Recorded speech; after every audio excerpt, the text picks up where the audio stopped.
And streaming is on. Very good. So good morning, a very warm welcome to today's hearing for Bowline House Food and Wine. My name is Councillor Julian Gallant and I shall be chairing the meeting of this subcommittee. My colleagues Councillor Sanjay Kohli and Councillor Kim Nagpal and I comprise the subcommittee today, and Alison Luff is the legal advisor to the subcommittee. Sean O'Brien is the Democratic Services Officer who is clerk to the subcommittee and who will be minuting the meeting. Now, could I ask everyone else who's present, please, to introduce themselves? Mr. Burke, could you just introduce yourself and say what you are here?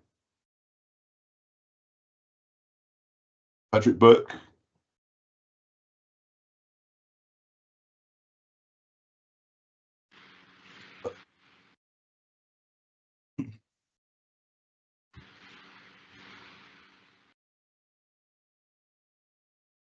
Is that Mr. Burke? Can you hear me? Oh, let's let Mr. Burke. Julian Bell, could you just introduce yourself? Yeah, hi, good morning, councillors. Julian Bell, I'm a friend of Mr. and Mrs. Varath Sothi, who have made an objection to this licensing application. Right, thank you very much for coming on. And Mr. Satpal, can you just introduce yourself, please? Hi everyone, my name is Satpal Madan. I'm the person who took the unit on lease and I'm setting this up as Bowline Food and Wine. Thank you very much. So Mr. Burke, can you hear me now?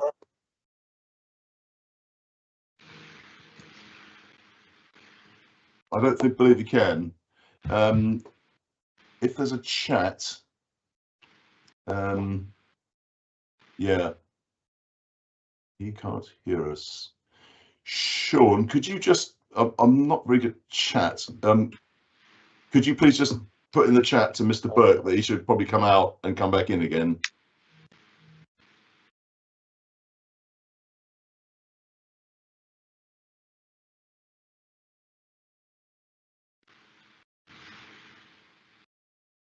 I will do. Yeah.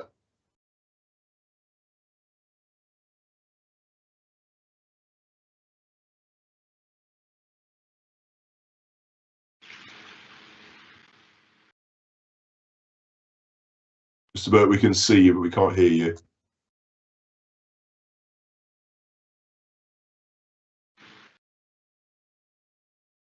Okay, so we'll just wait for Mr. Burke to come back in.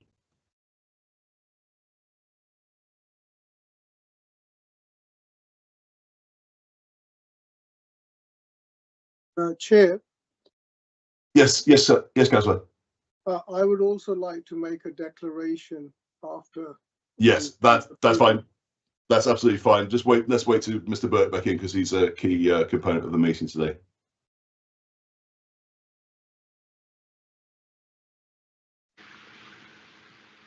Right, Mr. Burke, can you hear us now?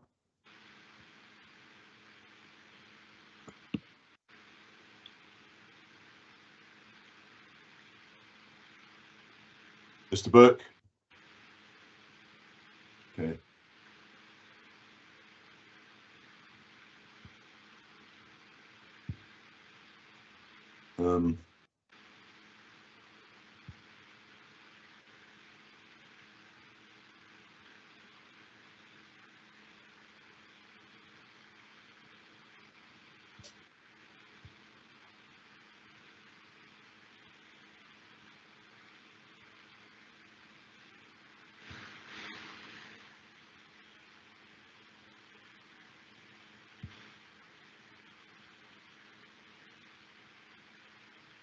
So we still haven't got Mr. Burke.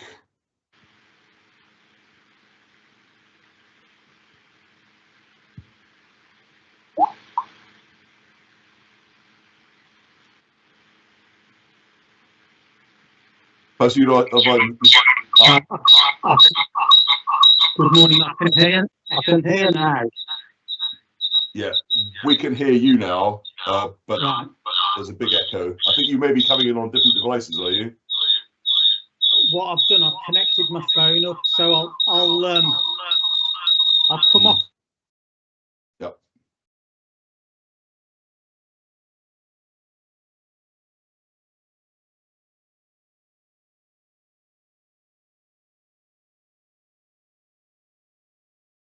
Hello. Ah, very good. So we can now hear you, Yeah. and I believe you can hear me. Yes. Yeah. Excellent. All right, very good. So we'll continue now. Before we start, I will need to run through the procedure for today. But Councillor Kohli, Sanjay, you wanted to just make a quick declaration. Is that correct? Yes, thank you, Chair. Thank you very much. Yes, the declaration I want to make is that I was contacted by one of the objectors, and also that I am well known to that particular objector. Yes, I don't think it in any way has any effect, but I do need to make clear that I am well known and I have been contacted several times by one of the objectors. Yeah. Well, I'm personally happy with that. You're a councillor.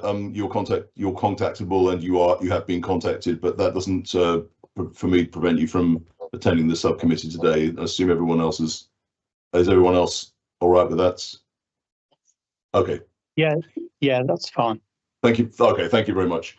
I'll continue now. What I need to just run through the procedure for today. So you will have all received the agenda pack, within which is contained the licensing officer's report with details of the application in section 1.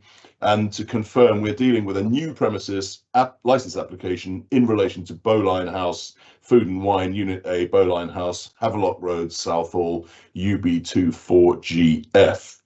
Now, we've received 2 objections from members of the public concerning this application, and they are, as I understand, being represented by Julian Bell today.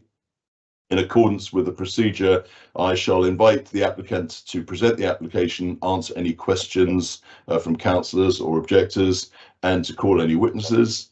And I'll invite those who've made representations to make their representations, answer any questions, and call any witnesses. And at the conclusion of the hearing, the subcommittee, accompanied by the legal advisor and the committee democratic services officer, will retire to consider its decision. The decision will be given at the end of the meeting and confirmed in writing forthwith. And if the panel can't reach a decision today, you will be notified in writing within 5 working days of the panel's decision.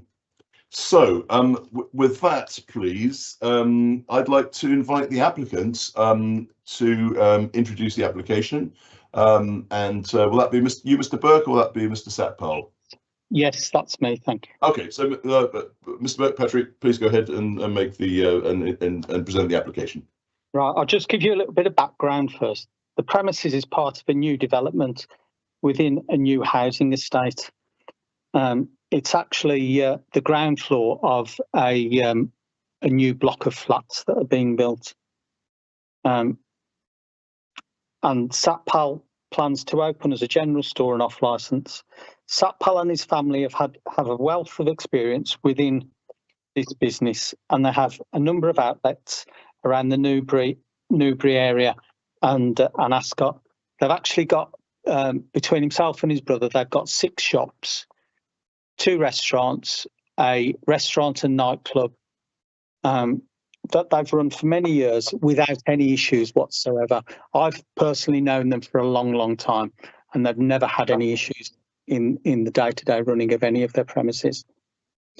For the benefit of the objectors, the application is submitted to the licensing authority, copies of which are sent to the responsible authorities, being the police, the fire service, trading standards, the environmental health, planning, a body concerned with the welfare of children, the health authority, and the Home Office. We agreed conditions with the police after consultation, and there are 2 objections from local residents.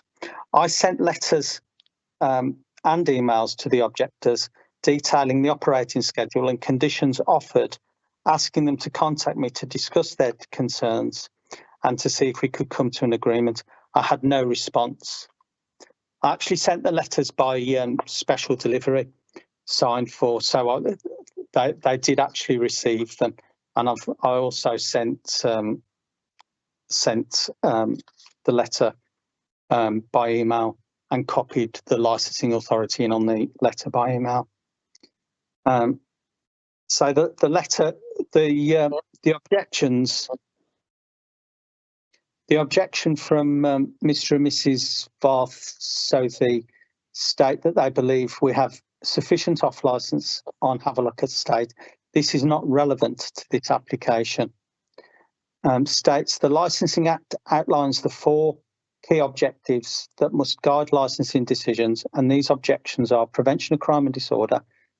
States that the proposed alcohol sales may contribute to increasing crime and disorder in the vicinity, potential for antisocial behaviour, public disturbances and alcohol-related incidents, and should be thoroughly assessed.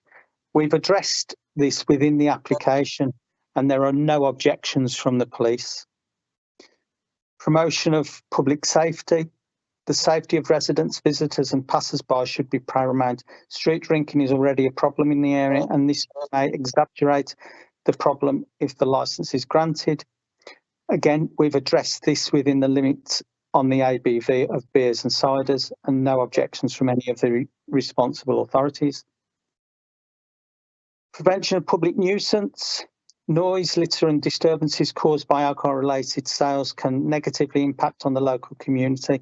The licensing authority may evaluate the potential nuisance to nearby residents and businesses, including the already mentioned street drinking problem. Within the application, we have robust measures with regards to public nuisance. Protection of children from harm.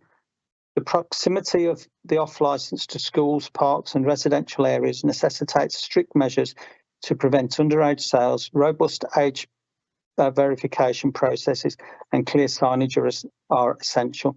Within the application, again, we have robust measures with regards to protection of children from harm. The application was advertised and regulate as the regulations and no objections. The objection asks that you speak to other local residents and whatever. There's not been any objections from any of the other local residents. The premises is not open or trading at present and cannot be blamed for any current issues. The second representation from Sharad Ra basically has the same statements. And having read through the representations, I would question the fact that from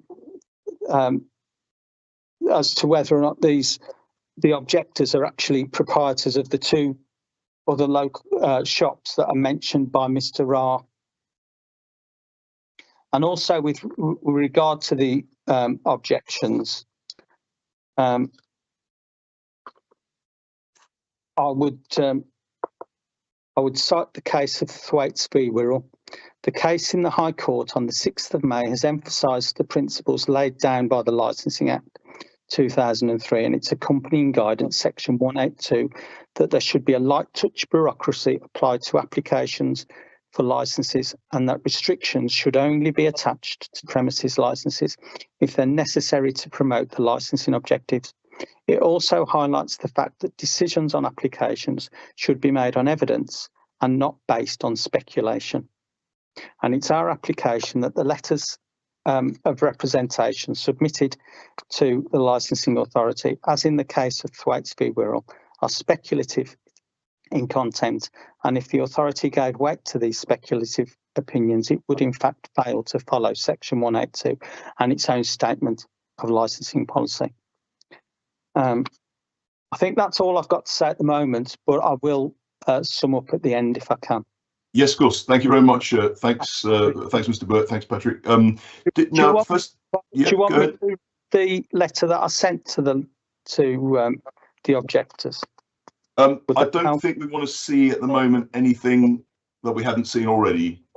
We've had. Is that? I think that's fine. This letter hasn't been included in the pack.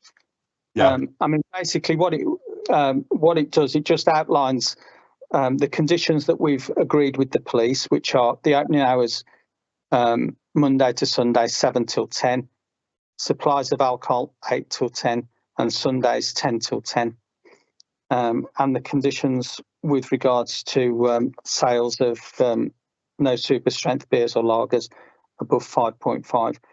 No single cans of lager, cider, ale or spirit mixers. No sales of spirits in measures below 20 cl. No alcohol, wine, etc., to be stored or displayed on the floor of the shop at retail area. No alcohol, beer, wine, or spirit should be stored under the counter or on the floor behind the counter. And it also details the what we actually submitted within the license, within the application with regards to the licensing objectives ourselves. All right. So first of all, what I say about that, I didn't see in your original application, I didn't see anything about any conditions which you'd agreed about low alcohol. So you're offering that, are you? You're adding that basically. Yeah? Those were conditions that we agreed with the police. Right. Okay. So all right, that's fine. And I also note that you're mentioning that you want to serve alcohol. You're asked to serve alcohol from 10 o'clock on Sundays rather than 7 o'clock on Sundays. Yeah. Okay. 10 hours, 10 p.m. Sundays. Right. Okay. So first, I'm going to ask the legal advisor, actually, Alison, if you want to come in there just to say anything. I was just going to suggest that if that letter could be emailed to Sean O'Brien, because if the application is granted, then that will obviously form part of the decision. So yeah, if you could email that, if you have got Sean O'Brien's email address. Can you do that, please? The licensing authority when I sent it over to the applicant, to the objectors. Okay, can you forward that to us now, please, so we've got it, because that will form part of our deliberations later. That is actually, I mean, we'll take that on board. Okay. Thank you. Thanks. I'll obviously do that when the hearing is finished. Yeah. Okay. All right. Okay.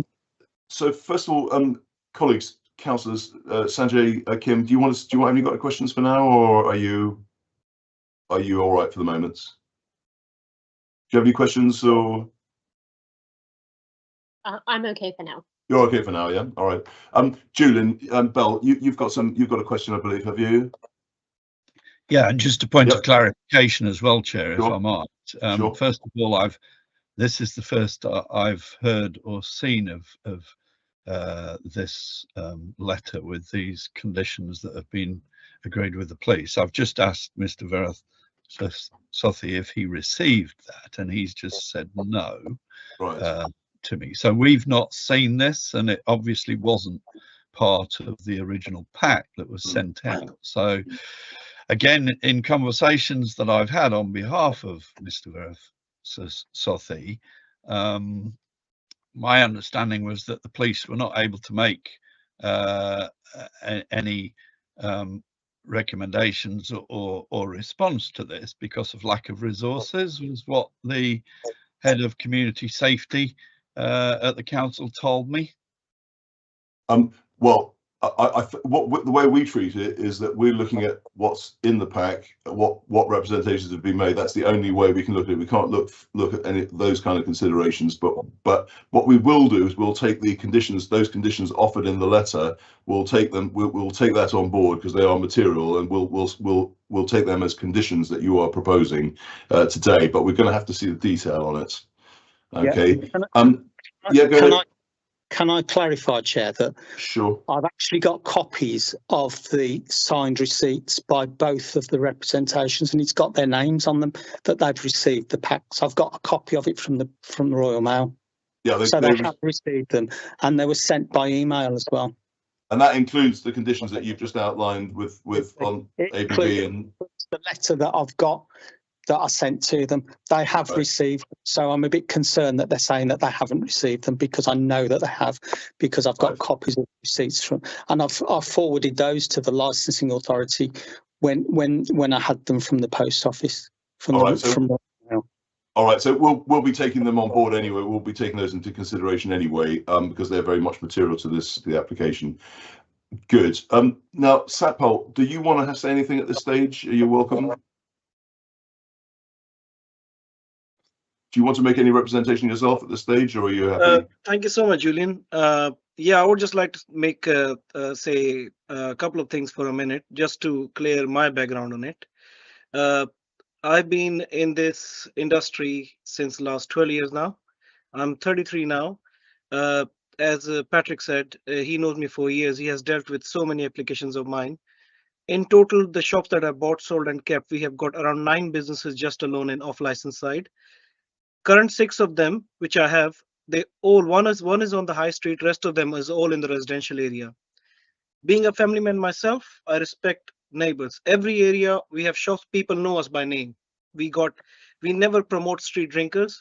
Personally, I won't like anybody with a can or bottle of a drink outside my shop and drink. We don't do that. We always have the signs outside that respect the neighbors, leave the premises quietly. I believe if my licensing hour on Sunday starting 10 o'clock, for example, I would rather sell alcohol from 10 o'clock till 10, because they're all the local people and they will know that, okay, you know what, the shop starts serving alcohol after 10 a.m. So they won't be coming early, and we won't be serving them early, because I know one thing for sure is, if me or my staff makes a mistake and goes against the licensing condition that we have agreed, it's going to backfire on me. Appeals, cases, court cases, losing license. It's a very easiest and smartest way to know that follow the rules and regulations and follow the policies. This is why any shop we run our business on, we simply follow the policies. On this shop, Patrick called me 3 weeks back and he said, okay, we received the conditions with the police and these are the conditions. I said, we happily agree with it. And we straight away agreed with all that. I didn't knew there will be 2 objections at the end, because there's a lot of people, when we are currently building the shop, we're putting the shelves and chillers in, and there are a lot of people who walk by, picking their kids up from school, and they all ask, okay, when are you opening? Oh, it saves us soul walking down all the way to the road to get a bread and the butter in the morning. It's not only offline, it's a general store as well. And there are people who like myself, I work hard 5 days a week. I want to enjoy a beer or a wine at the end of the evening. So they are happy as well. It's a very simple nature of business we are running. We've been running it for 12 years, and I'm very confident that my staff will run it the way it should be run. That's all I can say, sir. Okay, just to be absolutely clear, Satpal, you are the DPS as well in this premises, the proposed DPS as well. So you'll be actually running it and the Yes, premises supervisor, yes. right? Okay, for now. Yeah. Okay, but for the purposes of the application, that's what you're offering, yeah? Is what you're saying? Yes. To Once I start the shop, I'll be running it for the next 2 months till I get my staff fully trained. Then I'll change him on the license as DPS. I'll hand over the requirement properly before I make my move to my other businesses. So the first 2 months, while setting up the business, getting to know the customers, the need of the area, I'll be there for next 2 months at least, straight away. And if at any stage I decide to move on to a new business, I will get somebody else signed as DPS responsibly before I move on to a new business or go to different business. Okay, but it'll be your business still. You'll still be the owner. Yeah. Yes. All right. Okay. Right. And you are offering, to be specifically, because you're offering on Sundays a 10 p.m. start for the SA of alcohol. That's what you're saying that you want. So 10 p.m. So 10 a.m. start, 10 to 10 basically on Sundays. Yeah, Otherwise 7 to 10. Is that correct? Yeah. My shop Right. will open 7 o'clock in the morning because Yes. people want to buy bread, butter, milk, and their Yes. groceries. But we start serving alcohol as per the hours. We will have notices like I got shop in Epsom. So near the beer fridge shelves everywhere, we got the Challenge 25 policy, and same time we have the notices that says we start serving alcohol at these hours. So everybody who is regular, they know the hours now, and it's on our Facebook page, it's on our Google business page as well. It precisely says about the hours of. All right, but that's the hours you decide. But on your application, you're saying you want to supply alcohol from 7 to 10 every day. That was when we made the application, but when we received the conditions from the police, we happily agreed. So you're happy with that condition that you're serving alcohol from 10 to Yes, in the no morning problem at all. every day? Is that correct? Every day. Is it? I think it's on weekdays. It's 8, isn't it? Is it? We can only go with the application we've seen. This is the public application that we've seen. The conditions that we agreed with the police Yes. are the opening hours 7 till 10. Yep. Right. Supplies of alcohol Monday to Saturday. Yep. 8 till 10. Yep. And Sundays 10 till 10. Thank you very much. That's what I that's what wanted we to agreed clarify. with the police, and the police did copy the licensing authority into that Right. agreement as well. I'm very confused as to why this hasn't. Well, we what- can what- take that. We can take that. We can take that as a condition that you're putting forward today, and we've noted it. We're going to have to get you to repeat it, and about ABV as well. But that will come to that at the end. Okay, that could be fine. Councillors, you want to ask any questions to the applicant? Yes, go ahead, Sanjay. Yeah. Yep. Satpal, thank you very much for your introduction about yourself. Obviously, this information that you plan to sell alcohol from 8 o'clock during the 8 a.m. during the weekdays rather than 7 a.m. I do welcome that to some degree. But what I'm concerned about, and it's a suggestion which I'm making, is that obviously you're close to a primary school, which you have acknowledged in your initial statement. Yes, you're close to a primary school. I'm concerned about the serving of the alcohol even at 8 a.m. because the nature of the people, you know, would you be open to suggestion like you've suggested for Sunday? I certainly welcome the shop. I do understand it'll be convenient to the residents there. I have no objection to that, but I've got a certain concern about alcohol being served even from 8 a.m. Would you be open to a suggestion where we could adjust that slightly later, at least so the kids have gone to school? We haven't got people standing on the street drinking alcohol in the morning while parents are dropping their kids to school. Thank you, Chair. Yeah. Okay, do you want to answer that question? That question is directed for Satpal. Yeah, Satpal, or your representative. I mean, you can answer that question. I'd leave it up to Satpal to decide that. I think the police are happy with 8 o'clock. He doesn't have any issues. He has shops, some of his other shops open at 6 o'clock in the morning. He has no issues with people hanging around outside of any of his shops drinking alcohol. Okay, so we anyway that's been heard, and you can respond to that. If you want to respond to that, you can. Okay, Kim, you want to ask any questions, or are you okay for the moment? Yes, please. Just based on your initial statements, the only question really that comes to mind, aside from my concerns with the fact that we haven't seen the police letter, we'd need to see that to have a look at what concerns they've raised and if we have any concerns regarding the points that they've made. But just on your initial opening statement, you intend to be at the premises every day for 2 months. I'd like to know how often you intend to visit the premises thereafter, because the license that we may or may not grant today would be based on our conversations with you and the sort of promises that you've made us and an understanding of your persona to deliver acceptably. And we haven't met your staff, and if they're the only ones there at the time, we need to have a certain level of confidence that they'll be able to deliver on the conditions that we've set today. So how often do you intend to visit the premises thereafter? Thank you. Thank you for question. Thank you for your question. Now it's a very humanly thing. I can't live at the shop 24/7. The thing is, what we usually work around, how we work our business. First 2 months, I'll be at shop most of the day. Day one, my experienced staff will come with me to that shop for particular shifts. We got 2 people arranged. We will have them the shifts, and then we always give them training. So personally, we give them training about the 4 objectives, about everything, what to do, what not to do, refusal books, incident books. We teach them, give them training about every single thing. And if I talk about any of my shop, just next to the cigarette gantry or next to the window behind the till, there's always a paper on display that says that being a DPS, I have trained this staff on a monthly basis, quarterly basis, and they sign and they date it. So I give them proper training. So first 2 months, as I said, I'll be running the business. After 2 months, it's my business. I'm not going to just let it go. I'll be there dropping the cash and carries every day, every other day, checking on my staff, calling them. Obviously, they will be trained by then. There will be somebody as a supervisor there. There will be somebody as a manager there. They all will be trained, and they are all adults. And they pretty much know that they have to do their job properly, otherwise they lose their job. So I'll be there dropping the answer straight answer is I'll be dropping cash and carries every day or every other day. I'll be making checks. I'll be giving them calls. I think that's how you do it. I don't know what other ways are there. Okay. Okay. Well, thanks. So, yeah, Sanjay, you have a question?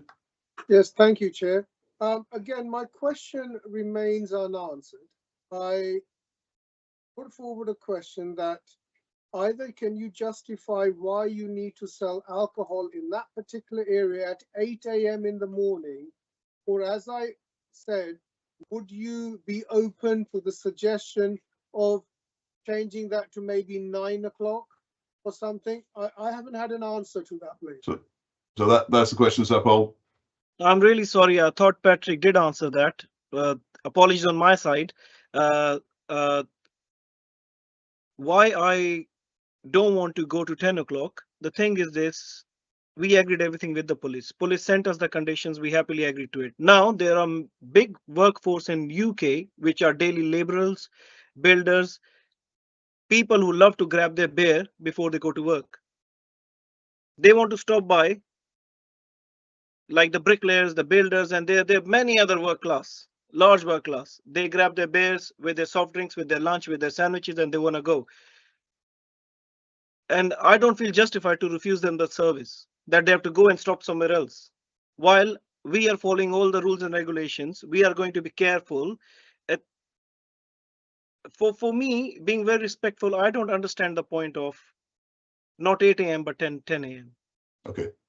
I'm All really right, sorry, but if okay. you're going to follow all the laws, rules, and regulations, we're going to do things right the way it should be done. I'm happy for council or local police. As I said, my other shops, we have got good connection with the local police as well.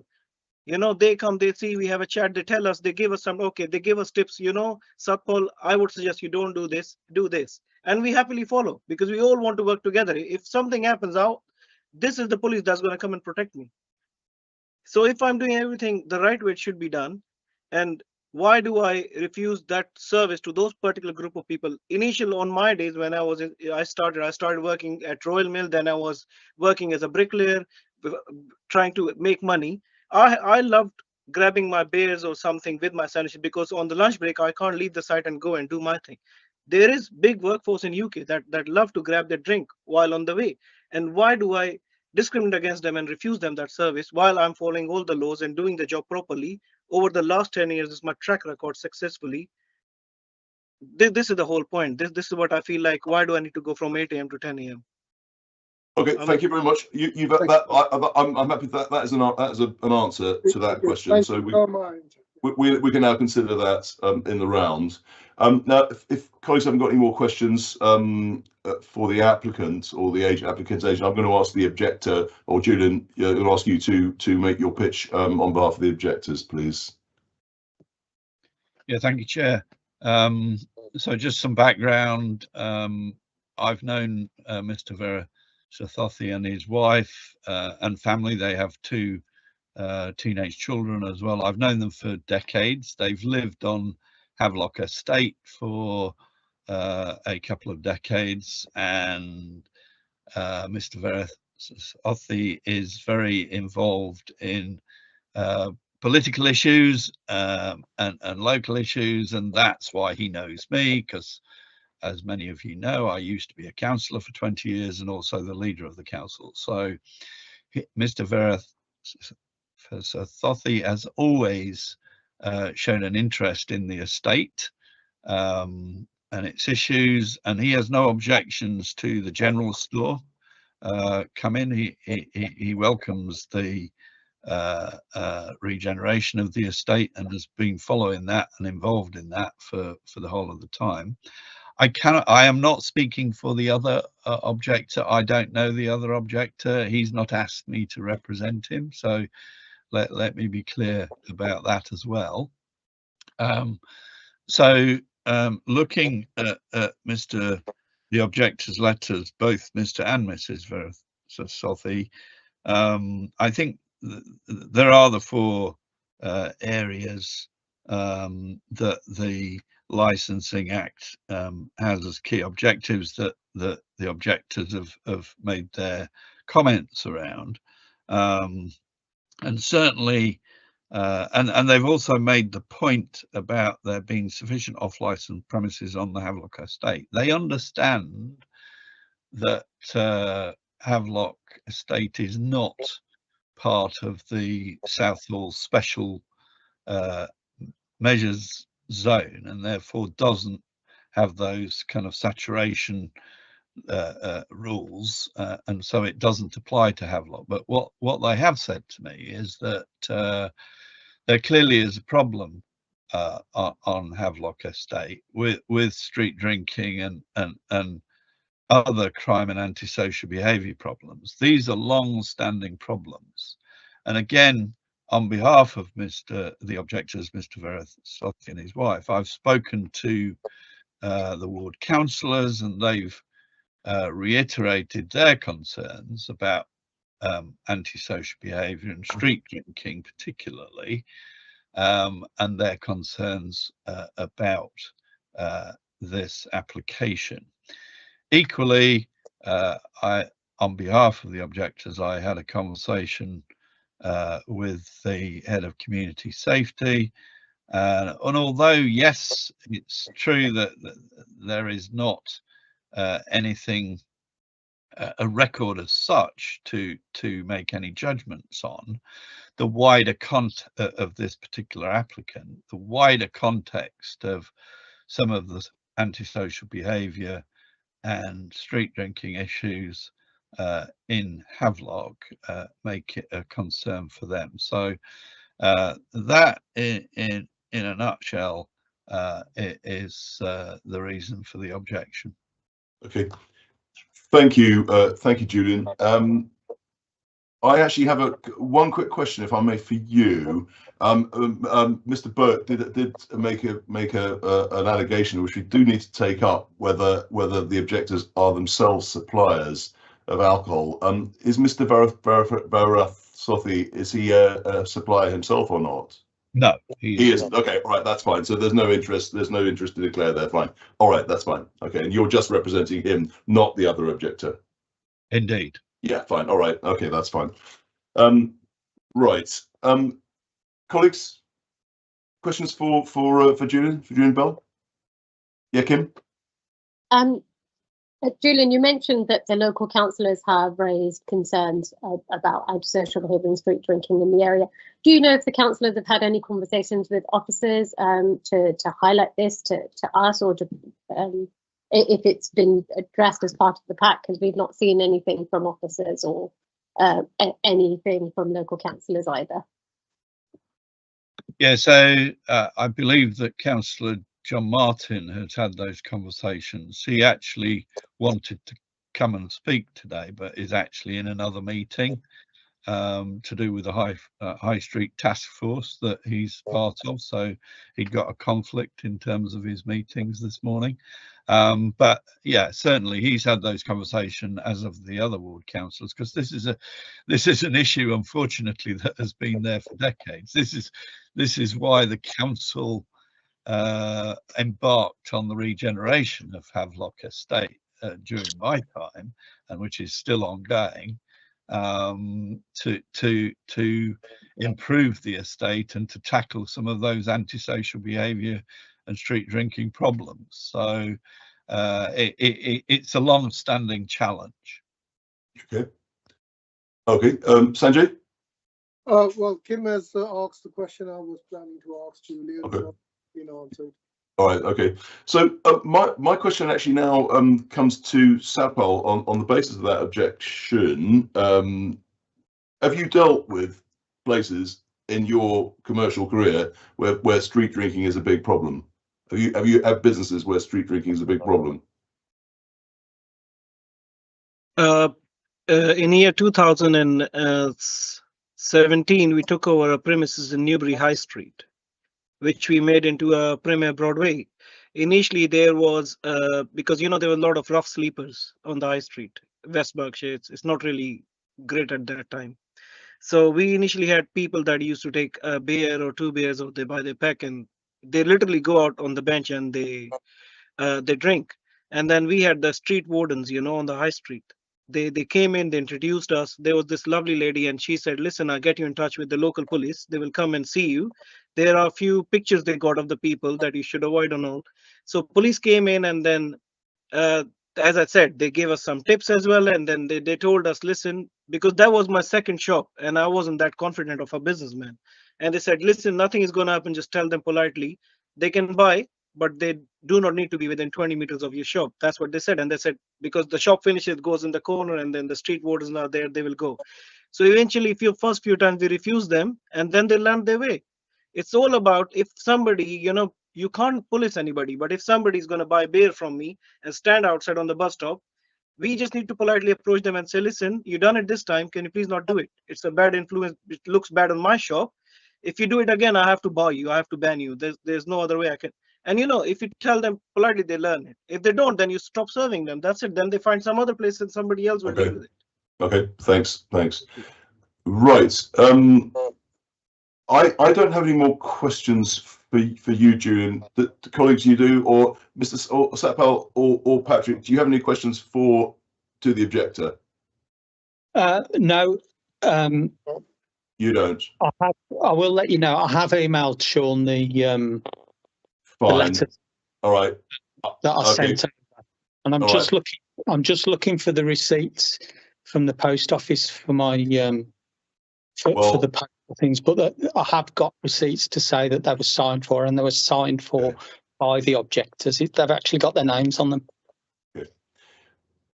Sanjay. The question is for Julian Bell.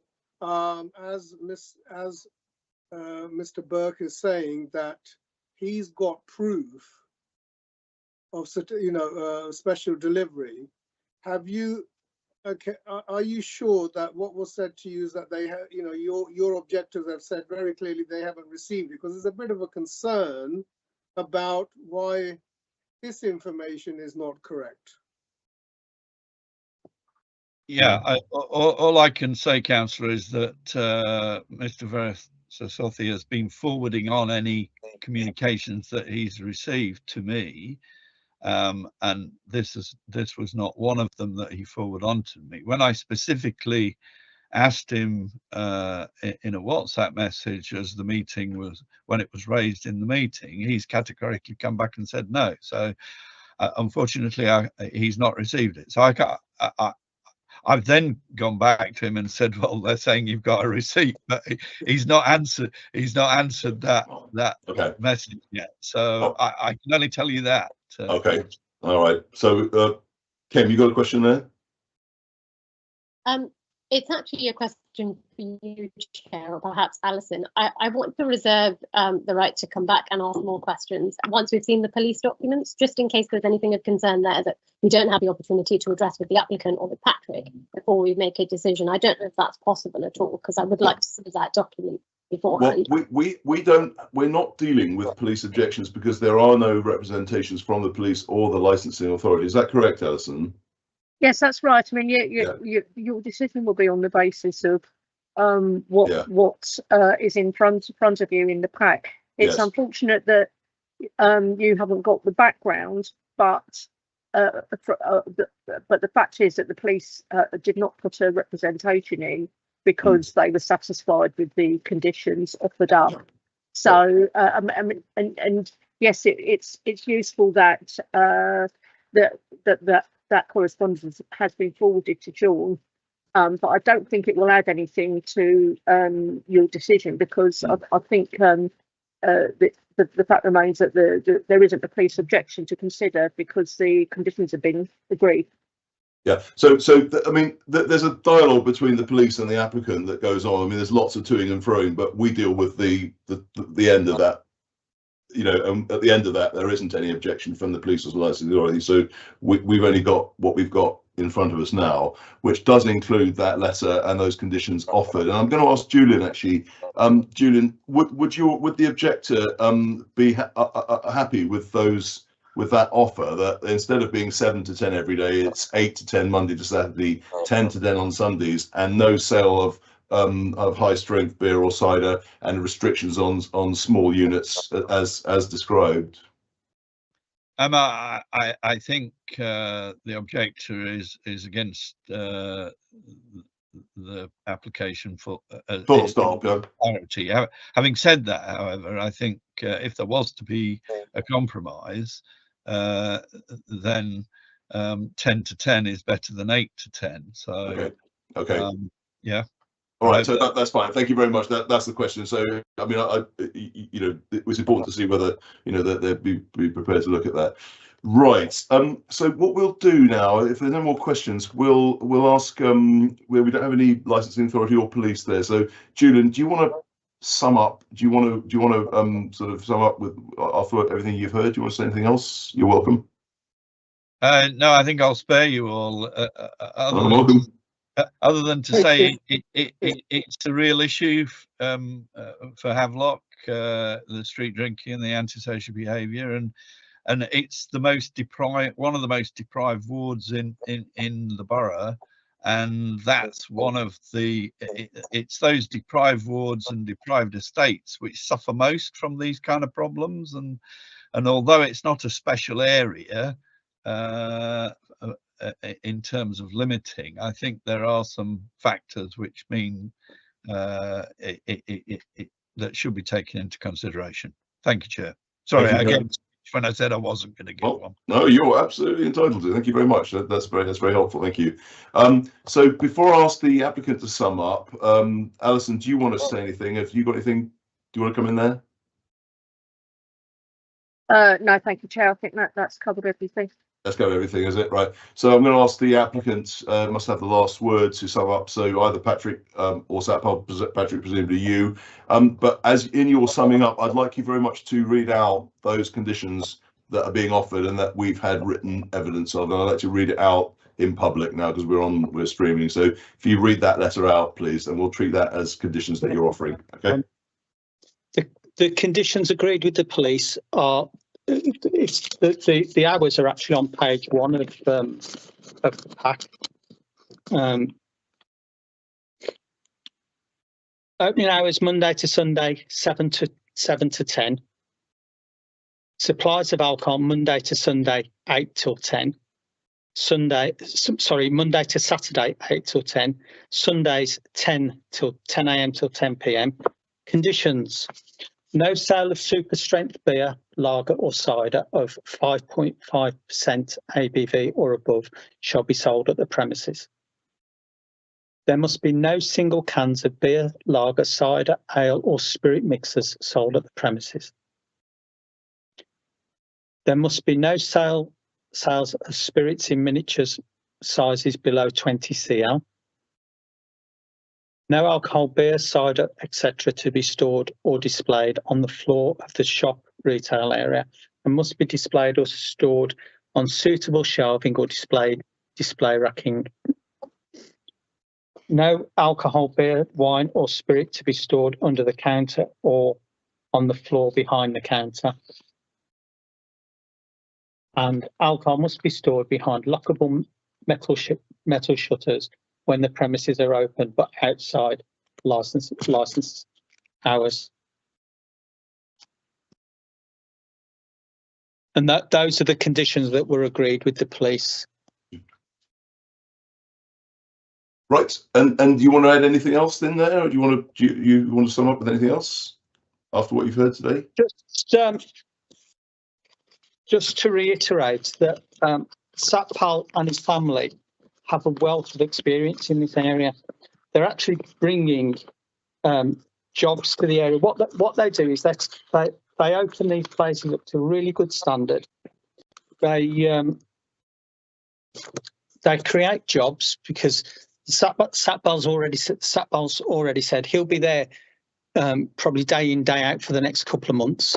They will employ local people within the area and train them up to give them opportunities within the business. So what they're doing is benefiting the community. This is a whole new environment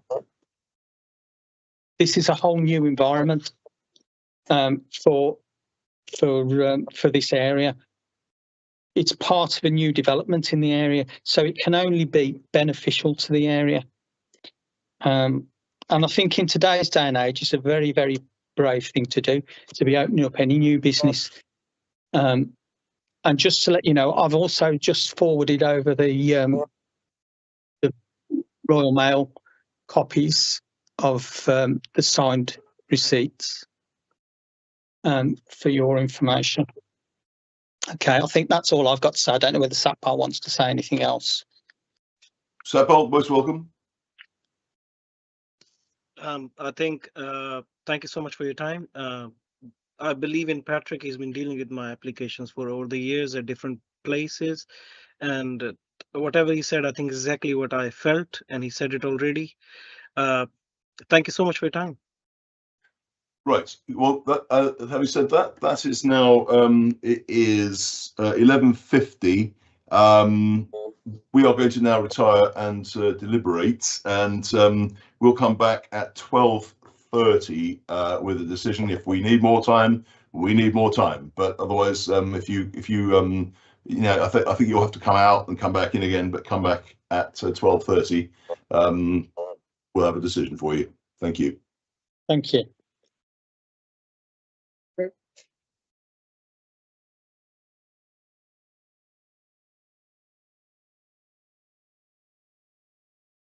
Good. We all there? And are we off stream now? Just 1 second. Sorry.